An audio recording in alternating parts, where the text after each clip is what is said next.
Sim, tá tudo pronto, tudo certinho. A história que eu vou dar o start hoje é daquelas magnífica, detalhada, uma história que vai mexer com a sua sensibilidade, que vai preencher o teu coração.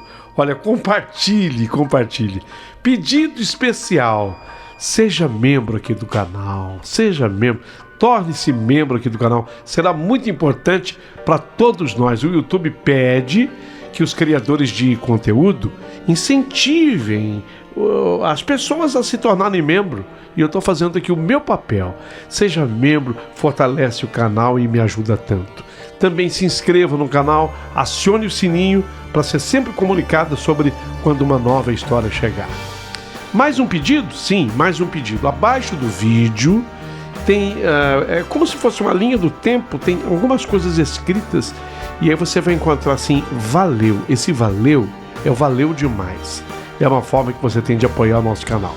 Manda um valeu aqui para o nosso canal. Olha, o que valerá a pena é você abrir o seu coração para ouvir essa história nos mínimos detalhes. Prepare o seu coração para as coisas que eu vou contar, porque a história de hoje, aqui no canal, acabou de começar. Rádio Emoção, Paulinho Boa Pessoa. A verdade de cada um.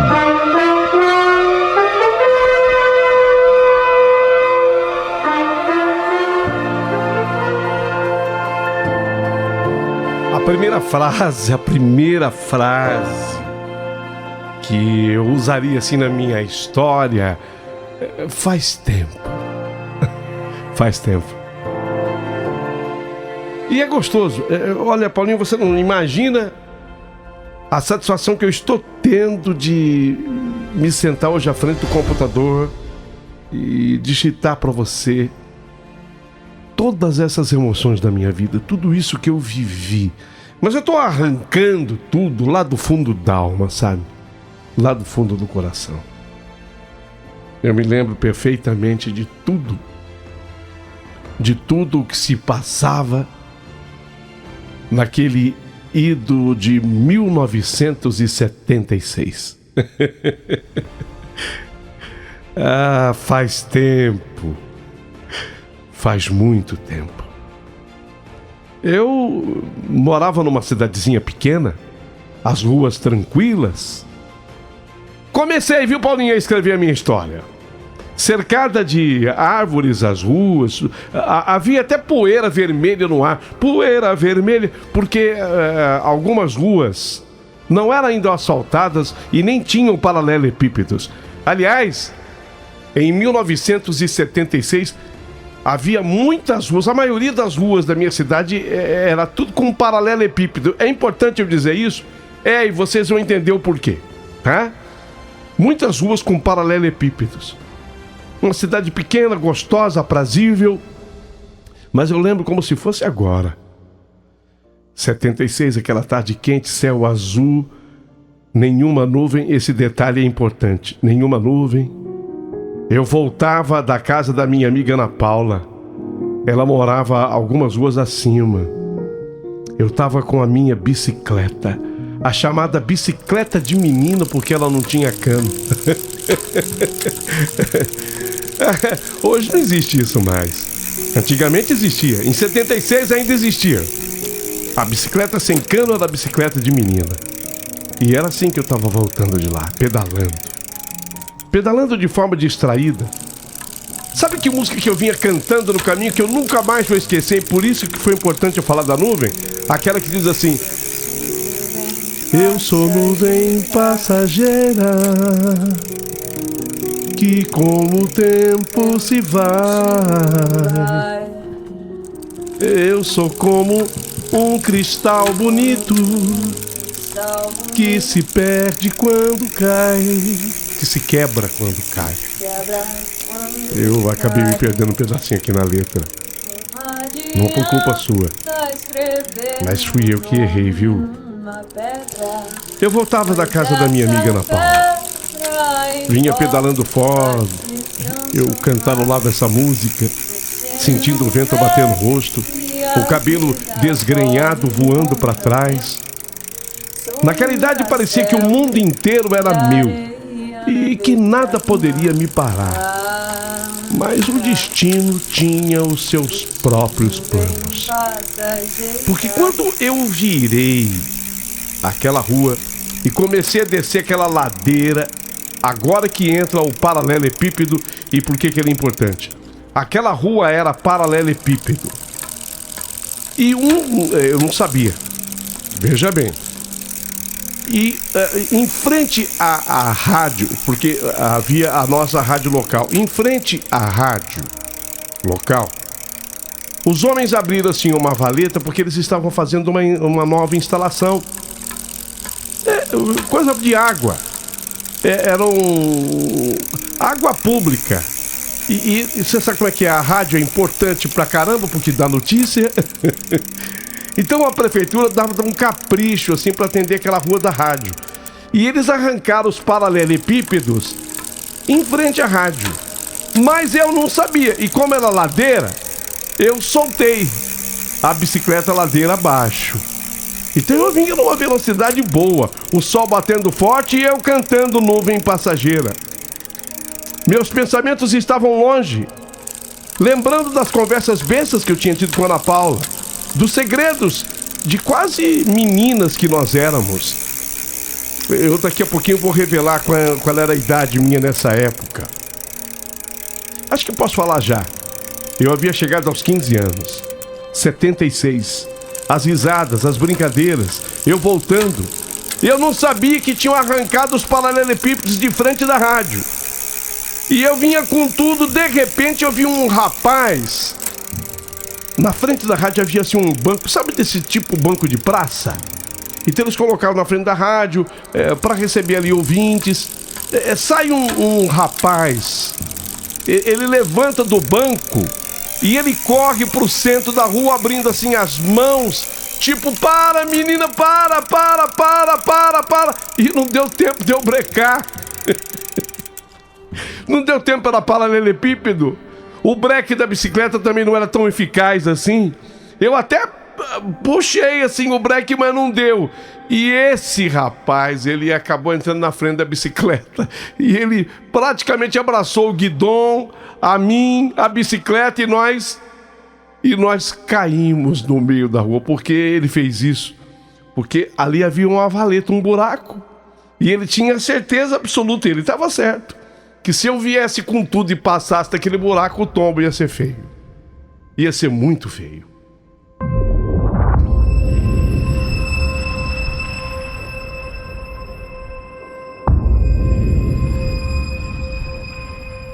Olha, aquele rapaz que atravessou o meu caminho, ele me salvou de um tombo que seria feio demais. Quem sabe até com resultados muito tristes. Mas na hora que ele fez isso, nós dois, ele praticamente me abraçou assim no ar, nós dois caímos. Na hora que ele fez isso, o meu coração disparou. Minhas mãos tremeram. Eu fiquei assustado em primeiro momento. Mas depois o outro susto veio. Exatamente por ter conhecido aquela pessoa de uma maneira tão diferente. E naquele exato momento, ele surgiu na minha vida. Ele me olhou, olhos arregalados, ainda assustado com o perigo que eu corri. Ele na minha direção. E tudo aconteceu em segundos. A bicicleta já parada. Ele conseguiu me parar. Evitar que o pior acontecesse, se bem que assim mesmo nós caímos. Esfolei cotovelo, é coisa natural, né? Esfolei joelho. Ele também se machucou um pouco. Parecia que o tempo havia parado para mim. Eu desci da bicicleta com as pernas bambas, ainda sem acreditar no que tinha acabado de acontecer. Meus olhos encontraram os dele e foi aí que tudo mudou. Ele tinha um olhar intenso, mas ao mesmo tempo um olhar doce. preocupado comigo de verdade. Parecia que ele já me conhecia há anos, como se o destino tivesse colocado aquele menino exatamente ali para me salvar. O coração batia tão rápido que eu não sabia se era pelo susto ou por causa dele. "Você tá bem?" ele perguntou, ainda ofegante, e eu percebi que a voz dele era firme. Era uma voz bonita, apesar dele ser muito menino, tanto quanto eu. Mas a voz dele era firme e bonita. "Você tá bem?" Eu acho que sim", eu respondi, respirando fundo, tentando não tremer. "Obrigado, se não fosse você eu teria caído feio, né?" Ele sorriu de leve e aquele sorriso ficou gravado em mim para sempre. Aí ele chamou para si a responsabilidade. Ainda bem que eu estava aqui, né? Que voz linda ele tinha. E ali debaixo daquele sol quente, daquela tarde interiorana típica, ficamos em silêncio por alguns segundos que pareceram eternos. Eu não sabia explicar o que era aquilo, mas eu sentia que algo havia acontecido dentro de mim, como se meu coração tivesse escolhido, naquele instante, quem estaria ao meu lado pelo resto da minha vida. "Quer um copo d'água? Eu vou buscar para você na rádio." Eu nem me toquei na hora. Mas... Obrigada, eu tô atrasada. "Mas vai devagar agora, você me promete?" "Prometo." Cheguei em casa e o meu pai, muito atento sempre. Seu Rubens. Meu pai, o seu Rubens, foi o primeiro a perceber. "O que aconteceu, filha?" A mamãe Vilma apareceu logo atrás, enxugando as mãos no avental. "Sim, Lúcio, o que houve?" E aí eu contei tudo. O passeio, a volta da casa da Ana Paula, a distração. "Também, pai, tiraram lá os paralelepípedos e ficou um buraco imenso, eu não vi, né?" E principalmente eu falei do menino que havia surgido para me salvar. Enquanto eu falava, eu sentia meu rosto esquentar, como se eles fossem adivinhar o que eu mal entendia. Porque aquele menino, o da voz linda, bonita, ele já havia mexido comigo. No dia seguinte na escola, durante o recreio, eu tô lá na escola e de repente eu escutei uma voz bem familiar.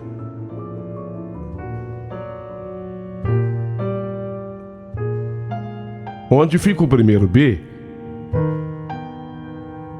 "Onde fica o primeiro B?" Você sabe que quando as coisas são marcantes na vida da gente, a gente não esquece nada. Eu ouvi aquela voz, a voz eu conhecia, que era uma voz diferente. Era uma voz já de adulto, mas para menino, dá para entender? "Onde fica o primeiro B?" Quando eu virei, eu quase não acreditei. Era ele. Marcelo. Eu já sabia que o nome dele era Marcelo. Ele havia dito naquele dia. Ele estava ali, em pé. Assim, entrando, havia subido, porque a nossa escola, ela era em 2 andares. Ele havia subido aquela escada da frente da escola, porque o colegial ficava exatamente na parte de cima. E embaixo estudavam aqueles que faziam ainda 5ª série, 6ª série, etc. Então ele estava ali de pé, conversando com outros 2 meninos, e perguntou para os 2 meninos onde fica o primeiro B. E o meu coração disparou. Eu respirei fundo, criei coragem e fui até ele. E quando os nossos olhos se encontraram, eu senti aquele mesmo arrepio do dia anterior. Ele sorriu para mim. E naquele instante eu soube que a nossa história estava apenas começando. Na manhã seguinte, acordei com a natureza do interior. O céu parecia pesado aquele dia, as árvores vergavam de um lado para o outro ao sabor do vento, parece que vinha chuva. E não demorou muito, eu escutei os primeiros pingos. Então eu peguei o meu guarda-chuva, respirei fundo e saí para a escola. Mas bastaram poucos passos na rua para que ele se transformasse em nada. Uma rajada de vento forte virou as hastes do meu guarda-chuva para cima. Sabe quando o guarda-chuva ele vira ao contrário? É como se ele se colocasse do avesso. Exatamente assim, com aquelas varetas para cima.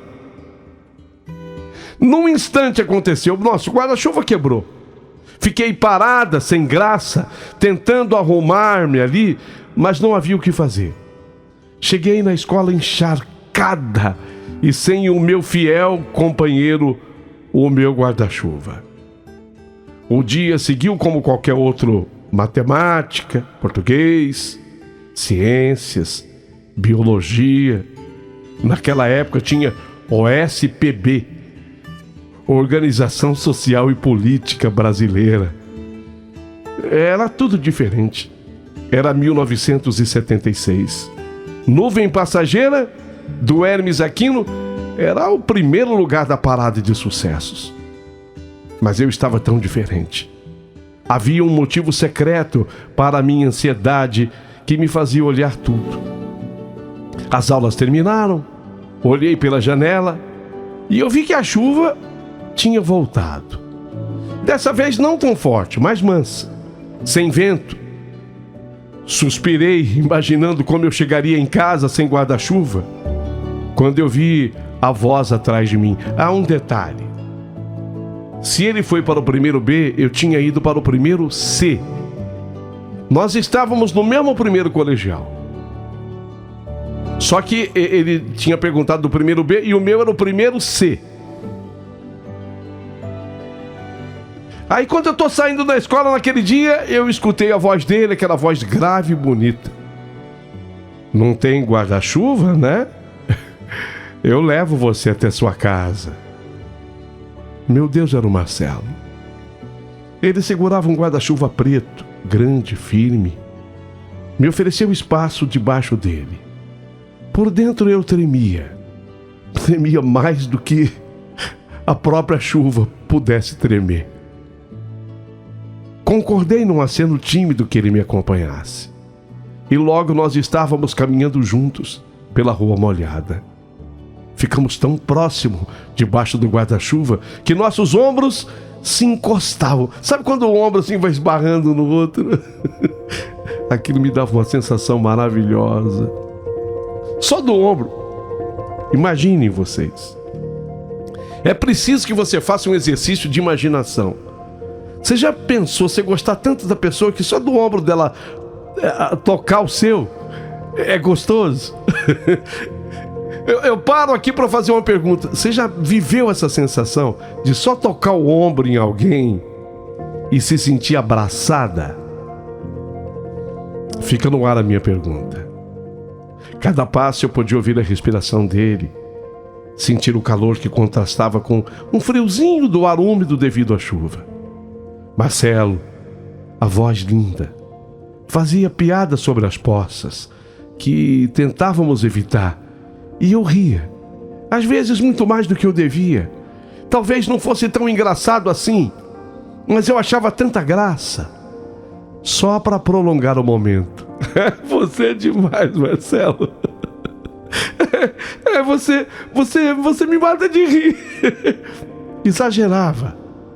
Mas na vida, o excesso é fundamental. Esses exageros nessa hora é fundamental. Debaixo daquela capa preta que nos protegia da chuva, me senti seguro e feliz.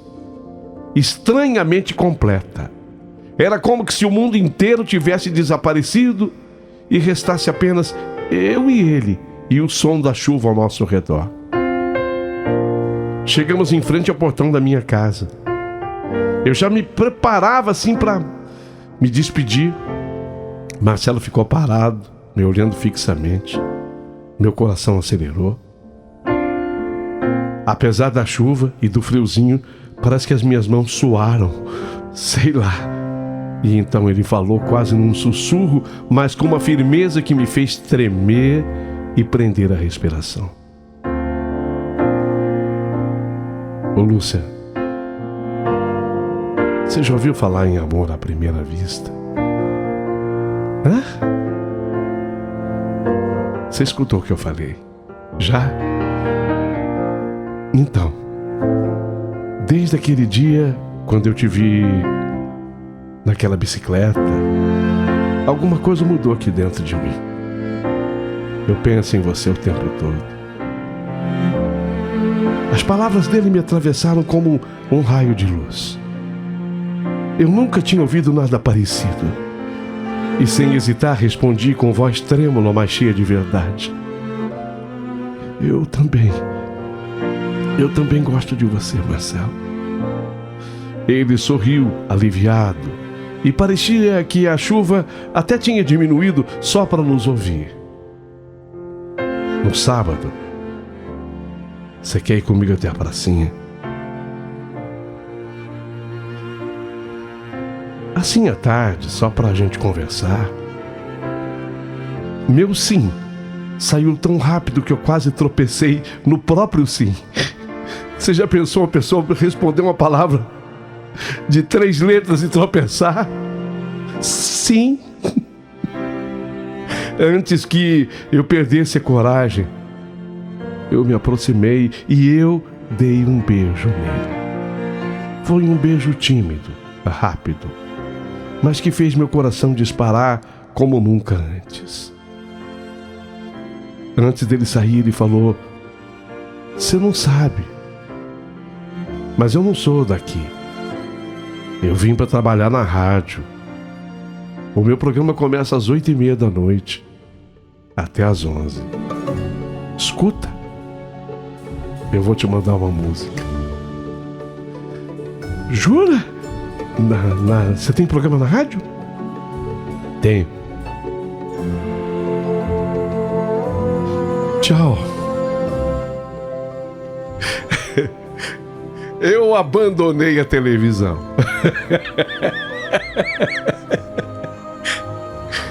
Eu amava, ô Paulinho, eu amava as novelas daquele momento. A minha mãe e meu pai ficaram...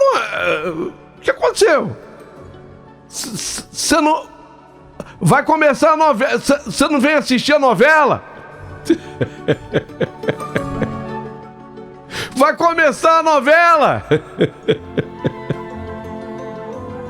Às 8h30 eu tinha um compromisso. Terminava uma coisa chamada Projeto Minerva. E depois do Projeto Minerva é que vinha o programa de rádio dele. E quando eu ouvi aquela voz, que eu já conhecia, do menino que me salvou na rua e que tinha a minha idade. Ele não era da cidade, tinha vindo para trabalhar na rádio à noite, por isso ele estudava de tarde. Ele me mandou uma música. E que música! Mas eu não vou revelar agora. Eu vou deixar para revelar depois. Eu quero chegar logo no sábado. No sábado que nós tínhamos programado para sairmos. A pracinha da minha cidade normalmente ficava cheia de criança correndo. Assim, casais tomando sorvete. Tinha a sorveteria do Miguel. Era assim que ela se chamava. Sorveteria do Miguel. Tinha um sorvete cremoso e gostoso. E alguns idosos conversando nos bancos de cimento da praça. Naquele dia, naquele sábado, meu coração batia acelerado como se estivesse prestes a viver algo muito maior.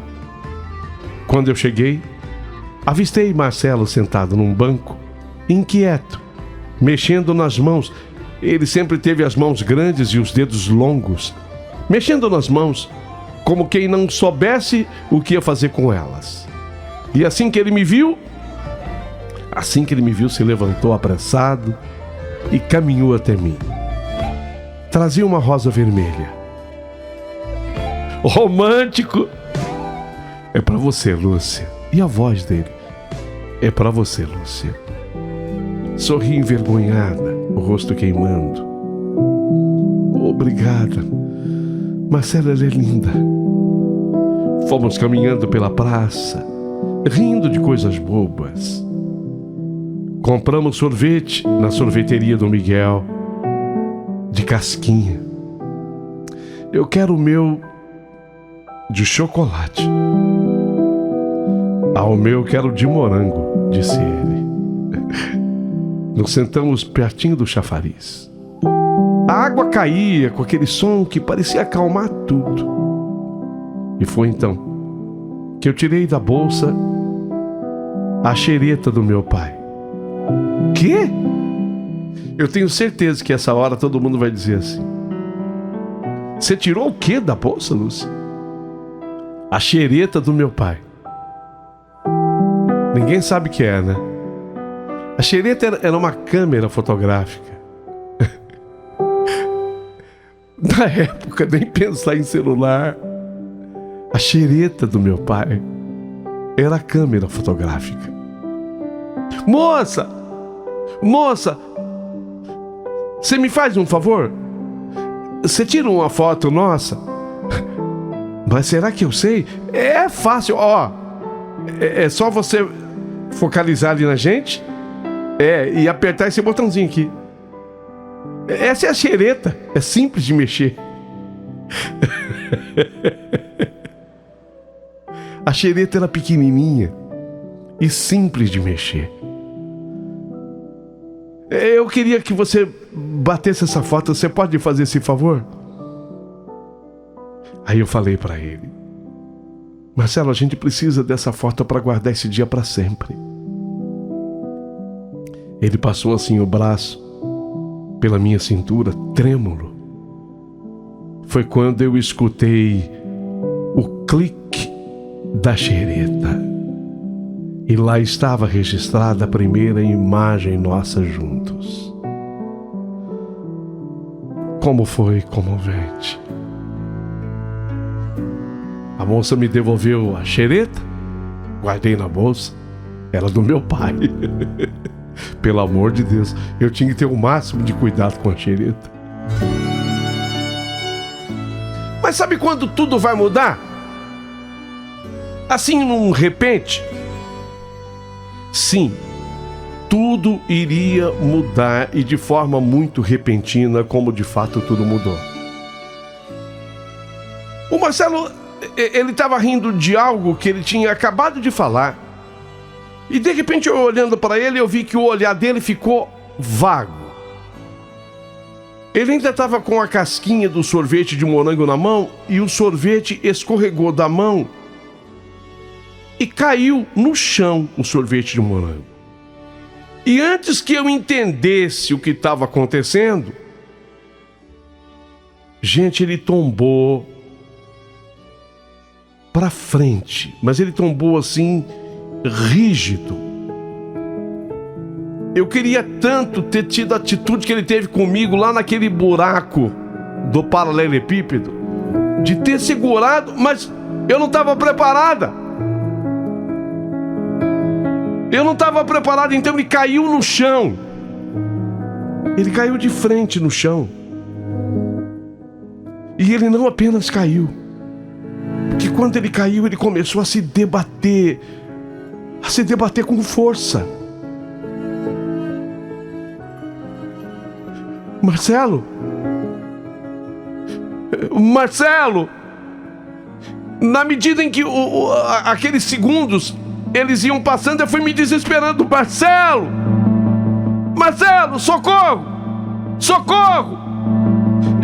Socorro! Eu gritei com o coração disparado. Me aproximava dele em desespero. Me ajoelhei ali no chão ao lado dele. Socorro! Tentava segurar a cabeça dele para não bater no chão, porque ele continuava se debatendo no chão. Não importava quantas vezes eu chamasse, ele não me ouvia. O corpo tremia, os olhos viraram para cima. Socorro! Veio o moço que vendia pipoca. Veio uma senhora que passava. Um outro senhor, uma mocinha. Todo mundo veio tentando me ajudar. E foi a senhora que estava ali junto. Eu acho que ela tinha saído da igreja. Ah, ele tá tendo um ataque. Foi assim que ela falou. Ah, ele tá tendo um ataque. Eu chorava sem parar. Por favor, Marcelo, fica bem. Não faz isso comigo, Marcelo. E aquela crise parecia não ter fim. Olha, se durou tanto. Chegou a uns 2 minutos, 2 minutos e meio. Mas para mim pareceu uma eternidade. Aos poucos ele parou de se debater. Os movimentos foram cessando. O corpo dele relaxou, suado, pesado. Marcelo ainda continuou deitado e respirando ofegante, os olhos semicerrados. Marcelo, você está me escutando? Marcelo, você está me ouvindo? É a Lúcia. Quer dizer, ele me identificou. Ele abriu os olhos devagar, confuso. Tentou se erguer, mas estava fraco. Apoiei o seu ombro. Ele encostou assim em mim, sem forças. Ficou alguns segundos em silêncio, a respiração descompassada. Aquela senhora que falou que era ataque ainda o abanava com a própria bolsa dela. Ele olhou para mim e falou: desculpa, Lúcia. Desculpa. Não precisa pedir desculpa. Você me deixou apavorada, Marcelo. Eu falei com a voz embargada. Ele baixou os olhos envergonhado. Eu ia te contar. O que você ia me contar? Eu tenho epilepsia. Desde pequeno. Eu tomo o remédio todos os dias. Mas hoje, de tão ansioso pelo nosso encontro, eu acabei esquecendo de tomar o remédio. Senti um aperto no peito. Queria dizer 1000 coisas, mas eu só consegui segurar aquela rosa que ele me havia dado contra mim. Ele parecia menor do que realmente era. Tão frágil diante do próprio segredo. Levantamo-nos juntos dali. Eu e ele agradecemos as pessoas que estavam ao redor. A senhora que falou que ele teve um ataque ainda disse: eu tô acostumado, eu tenho uma sobrinha assim. Tchau. Caminhamos em silêncio até a minha casa. Eu notava que daí pra frente o Marcelo estava totalmente mudado, envergonhado. Ele estava envergonhado, ele não sabia onde colocar a cara. Ele olhava pro chão o tempo todo, os ombros caídos. Sabe a potência da voz dele? Porque ele tinha uma voz linda. Até a voz dele havia mudado.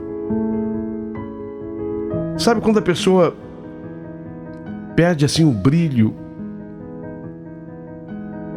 Caminhamos em silêncio até a minha casa.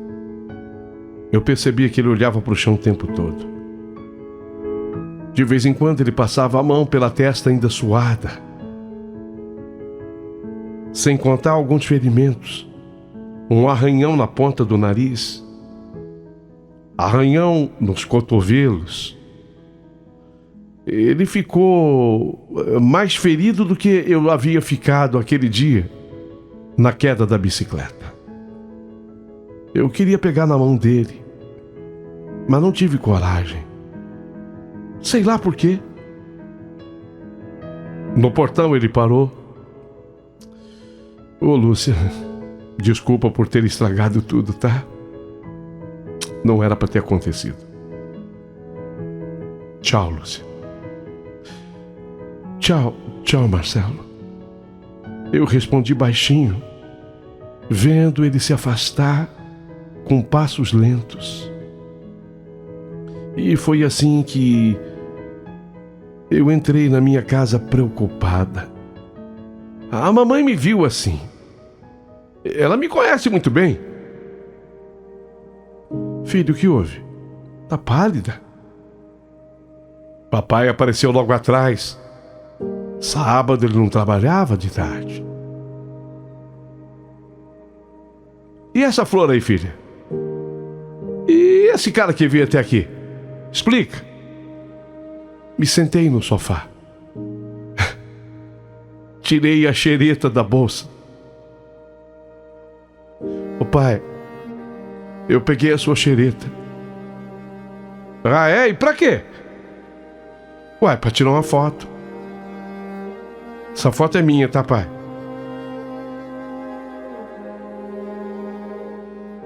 Tá bom, assim eu aproveito pra ver direito que foto que é quando eu revelar o filme. Então, eu tirei a foto minha e dele, ele que me deu a flor. A gente tomou um sorvete na sorveteria do Miguel. Mas só que o quê? Só que quando a gente tava na pracinha, ele caiu. O Marcelo é o nome dele, Marcelo. Ele trabalha na rádio. Ele faz o programa da noite. Ah, é por isso que você abandonou a televisão. Então, o Marcelo, ele caiu. Caiu? Igual sim, é o da bicicleta. Caiu. Bicicleta? Ele tava de bicicleta? Não, pai. Não, mãe. Na verdade, ele desmaiou. Ele caiu para frente e eu fiquei desesperada. E juntou gente lá na praça para poder socorrer, e depois ele me disse que ele tem epilepsia, que ele toma remédio. Pelo amor de Deus, Lúcia. Pelo amor de Deus, Lúcia. Isso pega? Pega? Isso pega, filha, disse o meu pai. A minha mãe não concordou com meu pai. Não, eu acho que não pega, não. Pega? O meu pai falou, é lógico que pega. Meus pais se entreolharam. Papai suspirou fundo. Mamãe segurou a xereta.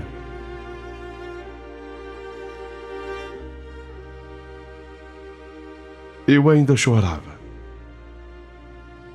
Fiquei ali em silêncio, abraçado àquela rosa. Dentro de mim um turbilhão de coisas se passava.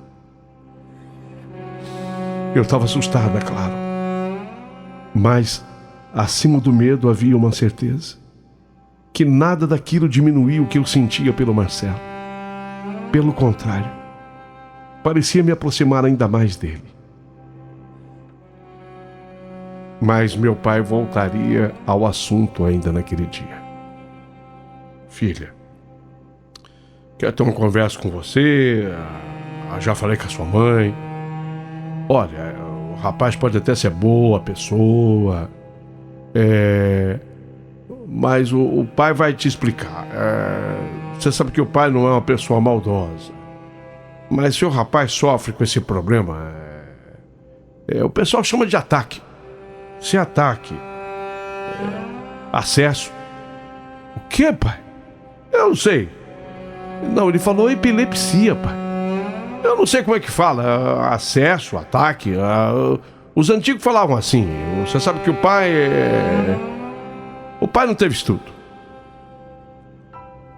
Mas isso é coisa que não larga mais a pessoa. Tem cura, não, isso aí. Esse rapaz está condenado a viver sempre assim. E eu sei lá se pega, se não pega. Eu escutei falar que pega. Eu me lembro de um homem que tinha isso. Ele trabalhava lá na mesma empresa que eu, o seu Alfredo. E ele tinha uma caneca só dele. Só ele, só o Alfredo tomava com aquela água naquela caneca, café naquela caneca. Ninguém na empresa pegava aquela caneca, nem chegava perto. Era do seu Alfredo. Porque ele tinha esse negócio aí. Ataque, acesso, não sei como é que fala. Epilepsia, pai. Então, pega. Então, filha, o pai vai pedir uma coisa pra você. Preocupado com você. Não sei como é que você vai entender, mas eu já conversei com a sua mãe. É melhor você se afastar desse rapaz. Vamos cortar o mal pela raiz. Isso é perigoso, filha. E depois outra. Vamos dizer que você não pega. Vamos falar, vai que não pega. Como é que você vai ter um futuro com um rapaz desse? Não pode. Não pode, isso é muito sofrimento. Seu Alfredo lá da empresa nunca casou? Ele nunca casou, ele tinha a caneca dele só, era bom profissional. O patrão sempre gostou muito do Alfredo, mas não casou. Vivia com uma irmã dele. Ele era o mais velho e vivia com essa irmã. A irmã era casada, cuidava dele. Mas quem tem esse tipo de doença, filha, não se livra disso pra nunca mais. Então, você para de chorar, Lúcia. Ô, Lúcia, o pai não quer ver você assim, triste, filha. O pai, eu não sou um cara ciumento, o pai não é ciumento. O pai tava encarando até numa boa. Você já tinha falado desse rapaz que salvou você do acidente lá em frente à rádio, né? Para de chorar, filho. Não é por maldade que o pai tá fazendo isso. Um dia você vai me entender e você vai me agradecer. É por amor. Mas o pai quer que você se afaste do rapaz. Olha, e o pai vai levar a xereta para revelar o filme. A foto eu te dou. Tá bom, filha?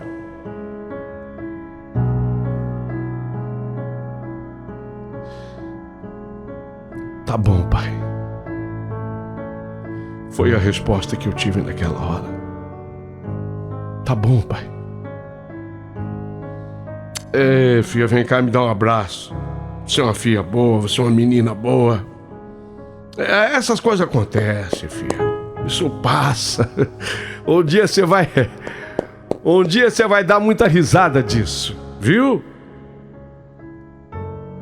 Fala aí com ela, mulher. Filha, o seu pai tem razão. Você continua sendo amiga dele. Eu acho que é pior. Eu acho que é pior porque aí continua a amizade e a pessoa não consegue se afastar. Fica só ouvindo ele pelo rádio, Ele não faz lá um programa na rádio? Aí você fica escutando ele pelo rádio. Mas a foto eu te dou. Tá bom, mãe. Tá bom, pai. E é exatamente assim que termina a primeira parte da minha história. Aquilo era de fato apenas o começo de tudo. Porque ainda tinha tanto por acontecer. Tanto por acontecer. Que eu vou precisar de você, meu amigo, contador de histórias, mais algumas vezes. Mas sobre a primeira parte da minha história, eu gostaria que as pessoas se manifestassem. Eu gostaria que elas falassem. Mas que elas compreendessem e voltassem no tempo. A gente está falando de um rapaz que sofre de epilepsia em 1976.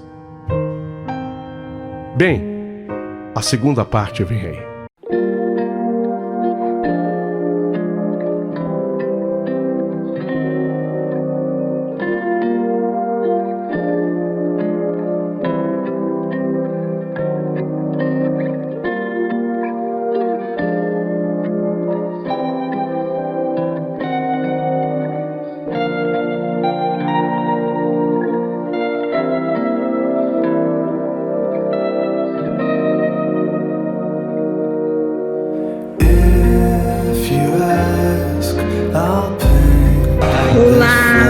Tudo bem, querido? Tudo Paulinho? bem, meu amor? Oi? Ai, Paulinho, a história, já vejo que a história é linda.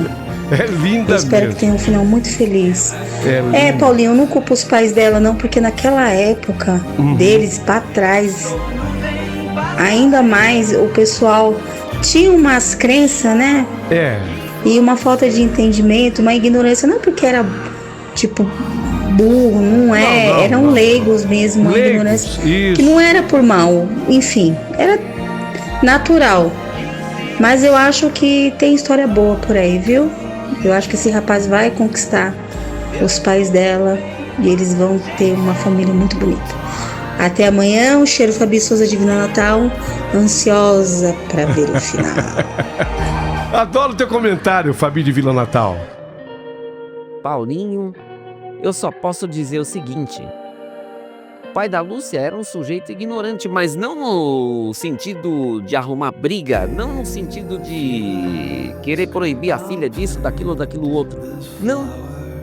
É porque ele não sabia como lidar com a situação de uma pessoa com epilepsia, apesar de já ter visto o caso no local onde ele trabalhava. Ele agiu na melhor das intenções.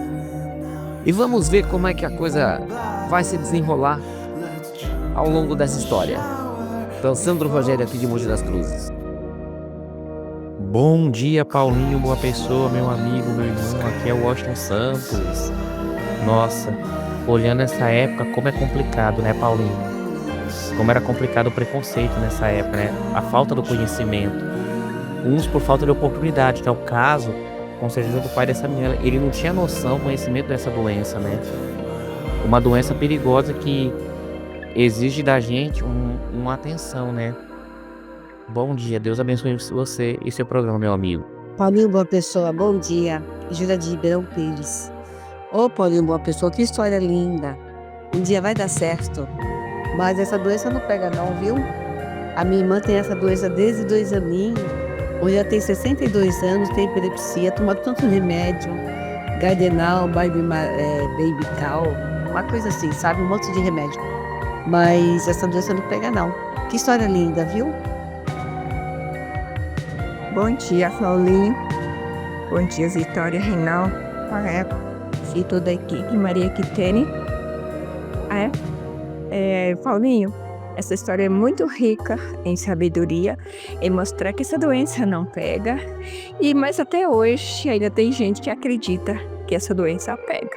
Porque quando meu sobrinho Gabriel tinha, que ele se batendo, as pessoas saíam correndo, como se ele fosse transmitir para eles. Então, ainda hoje, tem gente que ainda acredita que pode ser contaminado com essa doença. E não é verdade. Mas é história para mostrar para muita gente que essa doença não pega e que a gente pode cuidar, tratar. Não curar não tem, mas tratamento sim. Pode ter no momento. Bom dia. If you ask, I'll paint this flower